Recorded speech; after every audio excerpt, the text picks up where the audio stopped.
اور رسول بطحا تاجدار مدینہ محمد صلی اللہ علیہ وسلم پر ختم کر دیا گیا۔ تمام مسلمانوں کا عقیدہ ہے کہ آپ آخری نبی اور آخری رسول ہے، قیامت تک اب کوئی دوسرا نبی پیدا نہیں ہوگا، خاتم النبیین ہے، قیامت تک اب کوئی دوسرا نبی پیدا نہیں ہوگا، نبوت کا سلسلہ ختم کر دیا گیا۔ لیکن برائیاں تو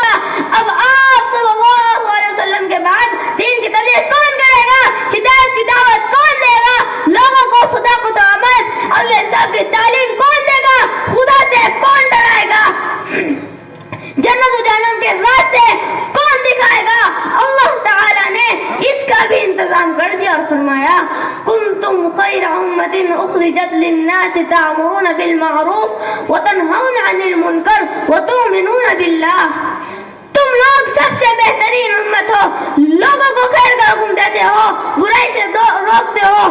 دوستو، نبوت کا سلسلہ ختم کر دیا گیا، لیکن نبوت والا کام قیامت تک چلتا رہے گا۔ اللہ تعالیٰ نے دعوت و تبلیغ، امر بالمعروف اور نہی عن المنکر کے کندھے پر ڈال دیے، اس وجہ سے اس امت کو خیر امت کا لقب دیا گیا ہے۔ یعنی اگر یہ امت متفقہ طور پر امر بالمعروف اور نہی عن المنکر کا کام ترک کر دے تو بہترین امت کو جو لقب دیا گیا ہے یہ ختم کر دیا جائے گا اور کسی دوسرے برے نام سے اس امت کو پکارا جائے گا، اور امر بالمعروف اور نہی عن المنکر کا کام چھوڑ دینے کی وجہ سے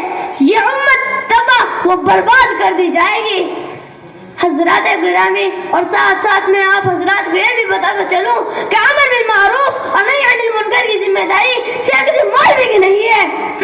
صرف کسی مفتی کی نہیں ہے، صرف کسی عالم کی نہیں ہے، صرف کسی فقیہ کی نہیں ہے، صرف کسی محدث کی نہیں ہے، صرف کسی امام کی نہیں ہے، صرف کسی مسجد و مدرسہ میں رہنے والوں کی نہیں ہے، صرف تبلیغ جماعت والوں کی نہیں ہے، بلکہ پورے امت کے ایک ایک فرد کی ذمہ داری ہے کہ کوئی برائی کر رہا ہے اسے روکے، اسے سمجھائے، اچھے کام کی ترغیب دے، کوئی نماز نہیں پڑھ رہا ہے اسے نماز کی دعوت دے، کوئی اللہ کی نافرمانی کر رہا ہے اسے اللہ کا خوف دلائے، باپ بیٹا کو سمجھائے، ماں بیٹی کو سمجھائے، بیٹی ماں کو سمجھائے، بھائی بھائی کو سمجھائے، ایک دوست دوسرے دوست کو سمجھائے،